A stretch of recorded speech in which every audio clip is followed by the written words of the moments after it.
اعوذ باللہ من الشیطان الرجیم بسم اللہ الرحمن الرحیم وبہ نستعین انہ خیر ناصر و معین والصلاۃ والسلام علی رسولہ الکریم واہل بیتہ الطیبین الطاہرین المعصومین ولعنۃ الدائمۃ علی اعدائہم من یوم العداوۃ الی یوم الدین اما بعد فقد قال اللہ تبارک و تعالی فی کتابہ الحکیم بسم اللہ الرحمن الرحیم الیوم اکملت لکم دینکم و اتممت علیکم نعمتی و رضیت لکم الاسلام دینا۔ پروگرام مذاکرہ کے ساتھ محمد اصغر یزدانی آپ کی خدمت میں حاضر ہے، اور میرے ساتھ اس وقت موجود ہیں جناب علامہ نجم الحسن نقوی صاحب قبلہ، اور جناب قبلہ علامہ فدا حسین بخاری صاحب بھی تھوڑی دیر کے بعد انشاءاللہ پروگرام میں شرکت فرمائیں گے، اور آپ کی خدمت عالیہ میں آج بھی وہی موضوع کہ جو گزشتہ ایک پروگرام میں آپ کی خدمت میں پیش کیا گیا وہ ہے انسان کامل۔ اسی عنوان سے قرآن حکیم کی اس آیت کریمہ کو تلاوت کرنے کا شرف حاصل کیا گیا کہ الیوم اکملت لکم دینکم، آج تمہارے لیے دین کو کامل کر دیا گیا۔ لفظ کامل کا استفادہ کرتے ہوئے ہم نے اس آیت کریمہ کو تلاوت کرنے کا شرف حاصل کیا۔ انسان کامل، انسان کامل کے معنی کے حوالے سے، اس کے مفاہیم کے اعتبار سے، انسان کامل کے حوالے سے کون کون سے نظریات موجود ہیں، اس پہ ہم گزشتہ 2 پروگراموں میں کافی حد تک بحث جو ہے وہ کر چکے۔ بنیادی طور پہ ایک بات جو پہلے بھی کی گئی تھی وہ یہ ہے کہ ایک مرتبہ یہ کہا جاتا ہے کہ انسان تام ہے، یعنی تام الاعضاء ہے۔ تام سے مراد یہ کہ جسمانی اعتبار سے مکمل ہے، اور بہت زیادہ اہمیت ہے اس بات کی کہ کوئی اعضاء کے اعتبار سے بھی مکمل ہو، اعضاء کے اعتبار سے بھی تام ہو۔ یہی وجہ ہے کہ حضرت امام زین العابدین علیہ السلام جب کسی کے ہاں بچہ کوئی پیدا ہوا اور اطلاع دی گئی تو آپ نے پہلا سوال جو کیا وہ یہی تھا کہ کیا وہ سالم الاعضاء ہے، یعنی انسان کی خوش بختیوں میں سے ایک خوش بختی یہ ہے کہ اس کی اولاد سالم الاعضاء ہو، یعنی اس کے اعضاء جو ہیں وہ صحیح سالم ہوں۔ اگر کوئی جسم میں نقص پایا جائے کسی بچے میں تو وہ مستقل درد سر ہوتا ہے، پریشانی اور اذیت کا سبب ہوتا ہے والدین کے لیے بھی، اور معاشرے میں بھی خاصی مشکلات جو ہیں اسے برداشت کرنا پڑتی ہیں۔ صحیح سالم کسی بچے کا ہونا اور کسی انسان کا ہونا یہ بھی خوش بختیوں میں سے ایک خوش بختی ہے، لیکن تمام کا مطلب گویا ہم نے پہلے بھی اس بات کو عرض کیا کہ تمام اسے کہتے ہیں کہ اگر ایک مکان بنایا جائے تو اس کا سادہ سا سٹرکچر جس میں رہا جا سکے، اس کو جو ہے وہ وائٹ واش کرنے سے پہلے ٹھیک ہے، اس کو پلستر وغیرہ مکمل ہو گیا، اب ابھی اسی کی خوبصورتی رہتی ہے، لیکن جیسے اس کا نقشہ بنایا گیا تھا اس مکان کا، اس کو اس کے نقشے کے عین مطابق جتنا خوبصورت کرنا تھا اتنا اگر اس کو خوبصورت کر لیا گیا ہے، اس کی تزئین و آرائش کر لی گئی ہے، تو اب کہا جاتا ہے کہ یہ مکان کامل ہے۔ سادہ سا اگر بن جاتا ہے تو اسے تام کہا جاتا ہے، اور بالکل صحیح مکمل تزئین و آرائش اس کی ہو جاتی ہے، جو اس میں رکھنا تھا اور جو اس کا کرنا تھا وہ سب کا سب ہو گیا تو اسے کامل کہا جاتا ہے۔ انسان کی بھی 2 ہی طرح سے تعریف جو ہے وہ کی جاتی ہے۔ ایک مرتبہ یہ ہے کہ وہ سالم الاعضاء ہے، یعنی وہ تام ہے، اور دوسری مرتبہ یہ ہے، اور پھر اس سے بھی اگر آگے بڑھتے ہیں تو یہ کہ اس کی روحانی جو ہے حیثیت کیا ہے، وہ روحانی اعتبار سے انسان جو ہے وہ کیا ہے۔ جسمانی اعتبار، پچھلے پروگرام میں یہ بات جو ہے وہ علامہ نجم الحسن صاحب نے فرمائی تھی کہ الجسم والروح یتعاکسان، یعنی جسم کا اثر روح پہ ہوتا ہے اور روح کا اثر جسم پہ ہوتا ہے۔ اگر جسم سالم ہے تو اس کے روح پہ اس کے اثرات مرتب ہوتے ہیں، اور اگر روح آزاد ہے تو اس کے اثرات جو ہیں وہ اس کے جسم پہ بھی مرتب ہوتے ہیں۔ جسم کی اپنے طور پہ اہمیت ہے، یقیناً اس کا انکار نہیں کیا جا سکتا، لیکن اصل چیز انسان میں روح ہے. فنفخت فیہ من روحی، دو چیزیں ہیں، ایک جسم ہے ایک روح ہے. جسم کا صحیح ہونا بھی بہت زیادہ ضروری اور روح کا آزاد ہونا یہ بھی بہت زیادہ ضروری ہے. اب روح پہ کچھ پابندیاں ہیں، کچھ جسم پہ پابندیاں ہیں. وہ ایک لمبی لسٹ ہے اور لمبا جو ہے وہ معاملہ ہے. وہ انسان کہ جسے انسان کامل کہا جاتا ہے وہ کون ہے؟ انسان کامل کے حوالے سے یوں کہا جائے کہ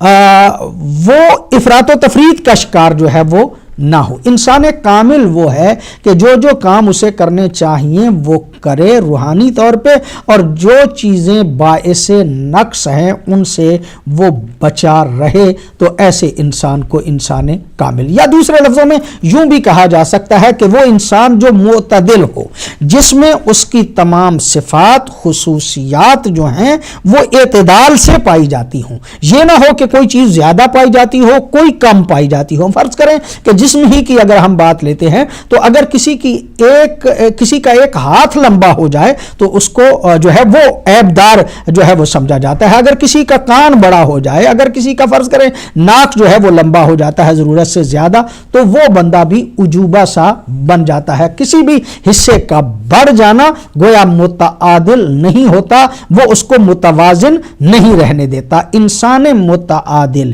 انسان متوازن، یعنی جو کام جس حد تک ہونا چاہیے وہ اسی حد تک کرے، یعنی اس میں گویا عدل پایا جاتا ہو. اور عدل کا معنی بھی یہی کہا جاتا ہے کہ وضع الشیء فی محلہ ہی، کسی چیز کو اس کے اصلی مقام پہ رکھنا، اسی کو جو ہے وہ عدل کہا جاتا ہے. انسان کو جو کام کرنے ہیں وہ ان میں اسی وقت کرے اور اتنا ہی کرے، اس سے زیادہ اگر نہ کرے تو ایسے انسان کو انسان کامل کہا جاتا ہے. یا مذہبی اصطلاح میں اگر اسے کہا جائے، اسلامی نقطہ نظر سے اگر کہا جائے تو واجبات اور محرمات کا خیال رکھنے کے بعد اگر وہ مستحبات و مکروہات کو بھی پوری طرح نظر میں رکھتا ہے اور ان پہ عمل کرتا ہے، یعنی یہ کہ مستحبات کو بجا لاتا ہے اور مکروہات سے بچتا رہتا ہے، تو ایسے انسان کو انسان کامل کہا جاتا ہے. انسان کامل کا دوسرا نام جو لیا جا سکتا ہے، جو کہا جا سکتا ہے، بلکہ میں سمجھتا ہوں کہ جو حقیقی معنوں میں قرآن نے لفظ دیا اس کے لیے وہ یہی ہے کہ وہ اسوہ حسنہ بن سکے. اور اس میں کوئی شک نہیں، لقد کان لکم فی رسول اللہ اسوۃ حسنہ، اگر اسوہ حسنہ کوئی موجود ہے تو وہ پیغمبر گرامی صلی اللہ علیہ وآلہ وسلم کی ذات والا صفات. اور پیغمبر گرامی صلی اللہ علیہ وآلہ وسلم کو جب ہم نمونہ عمل قرار دیتے ہیں، جب ان کی سیرت کو سیرت حسنہ قرار دیتے ہیں، تو اس کا مطلب یہ ہوا کہ پیغمبر جو ہیں وہ حقیقی معنوں میں بدرجہ اتم جو ہے وہ انسان کامل تھے. اور پھر ان کے بعد انسان کامل ہر وہ ہستی ہے کہ جو آپ کے جانشین برحق ہیں، جو عصمت جو ہے اس حوالے سے عصمت پہ فائز ہیں. میرے ساتھ موجود ہیں جناب قبلہ علامہ نجم الحسن صاحب. قبلہ آپ کی مہربانی، آپ تشریف لائے، اور قبلہ بخاری صاحب بھی پہنچ رہے ہیں بلکہ پہنچ چکے ہیں. انشاءاللہ تھوڑی دیر کے بعد وہ بھی ہمارے سامنے ہوں گے. کیا فرماتے ہیں آپ انسان کامل کے حوالے سے؟ اعوذ باللہ من الشیطان الرجیم، بسم اللہ الرحمن الرحیم. میں عرض کروں کہ ظاہر ہے کہ ایک مادی تکامل ہے انسان کے بدن کا. روحانی کمال کے حوالے سے دو بحثیں. ایک کی طرف تو بہرحال آپ نے بھی گفتگو فرمائی ہے، گزشتہ پروگراموں میں بھی گفتگو ہوئی ہے. ایک زاویہ جو بہت قابل غور اور قابل توجہ ہے، وہ زاویہ یہ ہے کہ انسانی کمال کے جو مختلف پہلو ہیں ان پہ کچھ بنیادی سوالات ہیں. ایک تو ظاہر ہے کہ انسان کے اندر ہم نے عرض کیا کہ وہ جو منفی انسان کی جو روح کو کمزور کر دیتی ہیں چیزیں، وہ نہیں ہونی چاہیے. انسان میں اخلاقی جتنی کمزوریاں ہیں، جیسے فرض کرے کینہ ہے، حسد ہے، بغض ہے، یہ سارے انتقام ہے، یہ ساری چیزیں جو انسان کو واقعاً اس کی روح کو پژمردہ کر دیتی ہیں، اور انسان معنوی ترقی اور روحانیت، اپنی روحانی تکمیل کا جو سفر ہے وہ اس کا رک جاتا ہے. اس میں جو ایک اور نقطہ بڑا اہم ہے، جو مثبت چیزیں ہیں ان کے کمال کے حوالے سے کون سی چیز ہے جو بنیادی ہے، کہ انسان کو کون سی خصوصیات ہیں جو اپنانی چاہیے تاکہ وہ انسان کامل کہلائے۔ میں یہاں پہ ایک نقطہ عرض کرنا چاہوں گا کہ موجودہ جو اس وقت دنیا کے اندر جتنے غیر دینی جو نظام ہیں، خصوصاً میں کیپٹلزم اور سوشلزم کی طرف اشارہ کرنا چاہوں گا، وہ کیا ہے؟ انہوں نے جو انسان کو کیلکولیٹ کیا ہے وہ یہ ہے کہ انسان مادی ضروریات اس کی بنیادی ہیں، لہٰذا انسان بحیثیت انڈیویجول یہ سب کچھ خود انسان ہے، اور اس کی جتنی مادی ضروریات ہیں وہ بہرحال پوری ہونی چاہیے۔ بالفاظ دیگر انسان، یہ ہے تو بات پازیٹیو ہے، لیکن کیا ہم انسان کو فقط ایک مادی وجود تصور کریں کہ جس کے کھانے پینے کی ضروریات ہیں اور وہ پوری ہوتی رہیں اور مطلب ہے بس ٹھیک ہے، اس کا زندگی کا مقصد پورا ہو گیا؟ یہاں کچھ باہر پھر بنیادی تصورات ہیں، اس پہ بھی انشاءاللہ بحث کریں گے۔ اس اعتبار سے انسان بما ہوا، انسان ضرورت ہے جاننے کی کیا ہے، دین کی نظر میں کیا ہے اور غیر دینی مکاتب فکر میں انسان کی قیمت کیا ہے۔ خصوصاً 18ویں صدی اور تقریباً 16ویں صدی سے آنورڈ آپ کہہ لیں، جو تحریکیں پیدا ہوئیں اور جو سلسلے پیدا ہوئے، اس میں انسان کے حوالے سے مختلف تصورات نے جنم لیا، جس میں ایک تصور جو ہے وہ یہ تھا کہ انسان آزاد ہے، کسی نظام کے تابع نہیں ہے، لہٰذا اس آزادی کے اعتبار سے آزادی کو انسان کی کلہم ایک قدر تصور کیا گیا، اور اس کی جو تصویر پیش کی گئی، اس میں جو یہ جتنے غیر مادی تصورات آئے مکاتب فکر، اس میں جو سب سے بڑی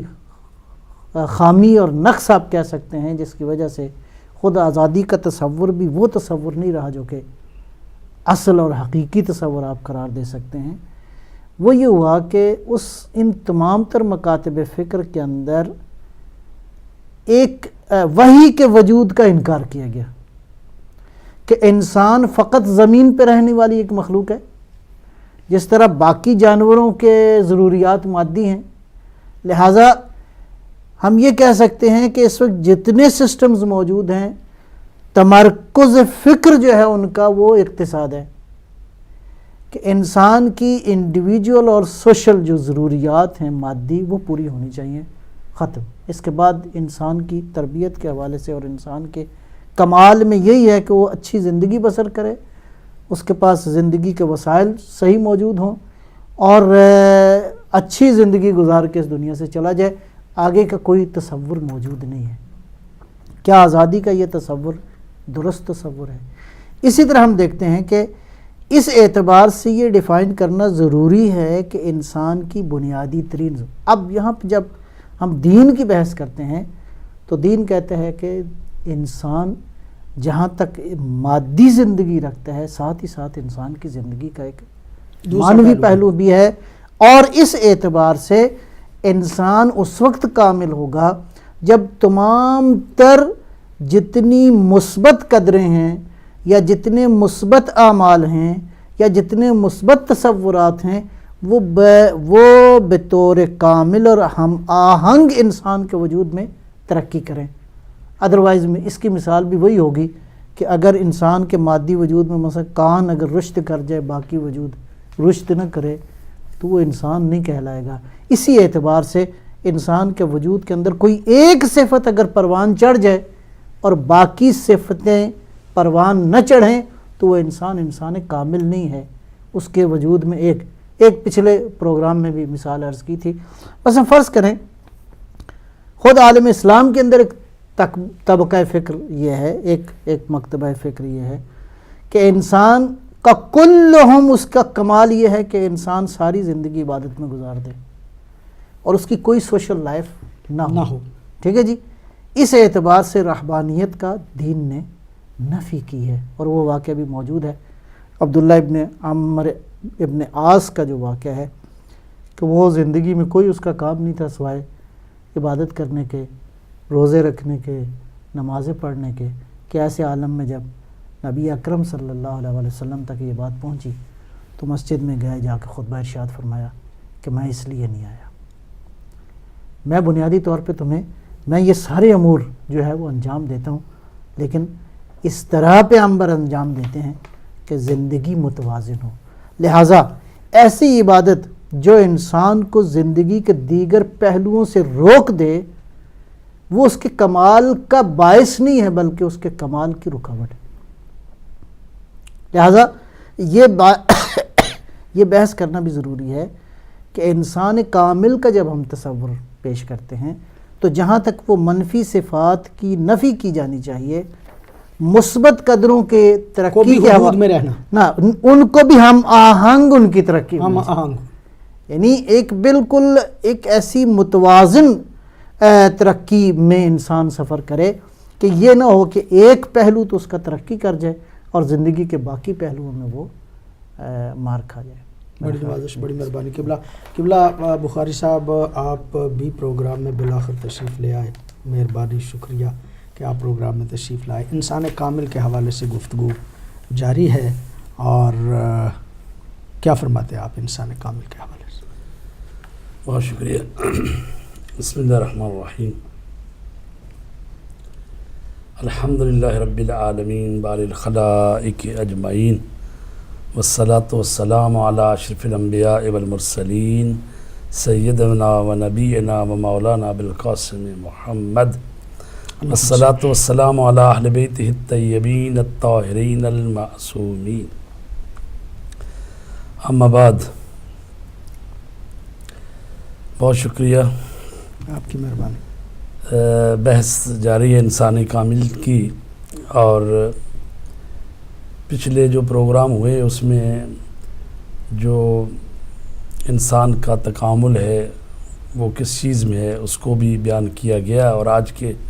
پروگرام میں بھی بیان کیا گیا ہے۔ اللہ تبارک تعالیٰ نے جو اپنی مخلوقات بنائی ہیں، حدیث میں آیا ہے کہ اللہ تبارک تعالیٰ نے ایک تو فرشتے پیدا کیے جن کو نور سے پیدا کیا گیا ہے، اور ان میں علم ہے، عقل ہے، اور دوسرا جو ہے وہ حیوانات پیدا کیے گئے ہیں کہ جن میں شہوت ہے، خشم ہے، اور ان کے غریزہ ہے ان کا، اور تیسرا جو ہے وہ انسان پیدا کیا گیا ہے کہ جس میں نورانیت بھی ہے اور حیوانیت بھی ہے۔ اس کو مولانا رومی نے اس طرح سے بیان کیا ہے: در حدیث آمد کے خلاق مجید، خلق عالم را سے گونے افرید، کہ حدیث میں آیا ہے کہ اللہ تبارک تعالیٰ نے سے طرح سے مخلوق کو پیدا کیا ہے، اور ایک گروہ جو ہے وہ فرشتوں کا ہے جو نور مطلق ہیں، اور دوسرے جو ہیں حیوانات ہیں جن میں خشم ہے، شہوت ہے، اور انسان جو ہے یہ مرکب ہے جس میں یہ حیوانی صفات بھی پائے جاتے ہیں، اور اس میں فرشتوں کی صفات بھی بھی پائی جا جاتی ہیں، سکتی امام جعفر ہیں، صادق علیہ الصلوۃ والسلام کی حدیث کے پیش نظر۔ اور پھر قرآن مجید میں آیا ہے: اِنَّا خَلَقْنَا الْإِنسَانَ مِن نُطْفَةٍ أَمْشَاجٍ نَبْتَلِيهِ، ہم نے انسان کو مخلوط نطفے سے پیدا کیا تاکہ اسے آزمائیں۔ تو کہا گیا ہے کہ انسان میں یہ جو کہا گیا ہے مخلوط جو چیز ہوئی ہے اس سے مراد یہ لیا گیا ہے کہ اس میں بہت ساری صلاحیتیں ہیں انسان میں کہ جس کو اس نے مرحلہ تکامل تک پہنچانا ہوتا ہے، اور پھر اس کے لیے کہا گیا فجعلنا سمیعا بصیرا انا ہدیناہ سبیلا اما شاکرا و اما کفورا، کہ انسان جو ہے خود مختار مخلوق ہے۔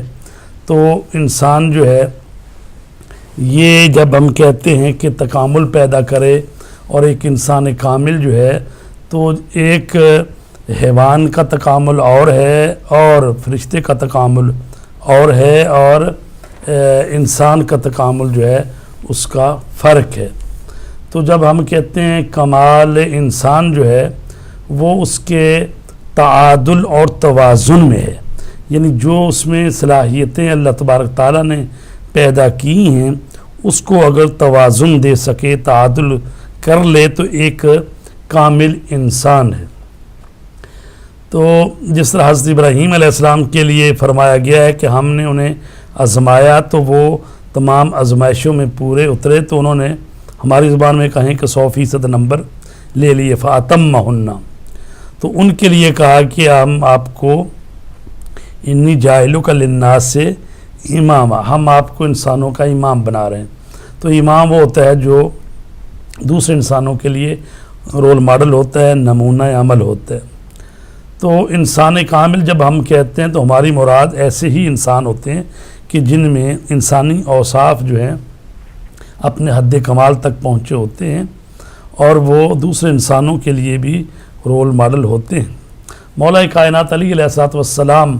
جو کہ رسول پاک کے بعد انسان کامل ہیں اور تمام انسانی قدریں اور صفات جو ہیں ان میں بدرجہ اتم موجود ہیں، اور ایسا نہیں ہے کہ ان کی ایک صفت جو ہے اس کی وجہ سے ان میں دوسری صفت جو ہے وہ اس میں نقص رہ جائے. عموماً ہوتا یہی ہے کہ انسان اگر ایک عالم ہے تو پھر وہ جو ہے وہ پہلوان نہیں ہوتا یا جنگجو نہیں ہوتا، جہاد کرنے والا نہیں ہوتا. اگر وہ جہادی ہے، جہاد کرنے والا ہے تو اس میں پھر علم کی کمی ہوتی ہے. اسی طرح اگر ایک آدمی فقیر ہے از نظر ثروت تو مثلا سخاوت بعد دفعہ نہیں ہوتی. لیکن مولا کائنات علی علیہ الصلوۃ والسلام ایسی عظیم ہستی ہیں کہ جن میں علم بھی اپنے آخری منزل کو ہے اور تقوی اور طہارت اور شجاعت اور جو جو انسانی صفاتیں ہو سکتی ہیں ان میں موجود ہیں. تو عبادت کی ابھی قبلہ نے بھی بات کی کہ خود پیغمبر اسلام کے زمانے میں بعض لوگ جو ہیں وہ زیادہ عبادت کرنے میں مشغول ہو گئے، مثلا نماز روزہ میں مشغول ہو گئے. تو رسول پاک نے جو کہ تمام کائنات کے لیے اسوہ نمونہ بن کر آئے ہیں تو انہوں نے کہا کہ دیکھو میں تمہارا نبی ہوں، اللہ کی طرف سے بھیجا گیا ہوں، اور مجھے دیکھو کہ میں عبادت بھی کرتا ہوں اور اپنے گھر والوں کو بھی وقت دیتا ہوں اور باقی جتنے امور اس کو بھی انجام دیتا ہوں. تو لہٰذا بعض لوگ سمجھتے ہیں کہ عبادت میں انسان کا تکامل، اس میں کوئی شک نہیں کہ ایسا ہی ہے، یعنی ایک ایسی حقیقت ہے کہ جو بھی خدا تک پہنچا ہے یا تکامل پیدا کیا ہے تو وہ عبادت کی وجہ سے ہی ہوتا ہے. لیکن صرف عبادت نہیں ہے کہ باقی کام کو چھوڑ دو. اسی طرح دوسری ہے خدمت بے خلق، انسانوں کی مدد کرنا، اور یہ بھی ایک ایسی صفت ہے کہ اگر انسان میں یہ پائی جاتی ہے تو انسان کہلانے کا حقدار ہے. وَإِلَّا حیوانات جو ہیں وہ بھی خود اپنا پیٹ بھی بھرتے ہیں، اپنے کیا کہتے ہیں وہ زاد و توالد بھی کرتے ہیں، نسل بھی بڑھاتے ہیں، اپنے بچوں کو بھی وہ کسی حد تک پالتے ہیں، ٹھیک ہے، وہ سارا کچھ کرتے ہیں. لیکن اگر دوسروں کا درد نہیں ہے، خدمت خلق نہیں ہے تو پھر جو ہے وہ انسانیت اس میں نہیں ہے. اگرچہ شیخ سعدی اور انہوں نے تو یعنی اس کی بہت زیادہ اہمیت دی ہے، تو اشعار بھی ہیں کہ پیدا کیا انسان کو درد دل کے واسطے، ورنہ اطاعت کے لیے کچھ کم نہ تھے قروبیاں. تو یعنی اس کو اتنا بڑھایا، اس ارزش کو، اس کی قدر کو، کہ یعنی اسی میں محدود کر دیا. اور ایک حصہ جو ہے وہ عبادت کے حوالے سے کہتا ہے، مجھے چونکہ ایک بریک پہ جانا ہے، پھر آپ ہی سے اس بات کی جو ہے وہ کنٹینیو کریں گے کہ اور اسی بحث کو حاضر ہوتے ہیں جی ایک چھوٹے سے وقفے کے بعد.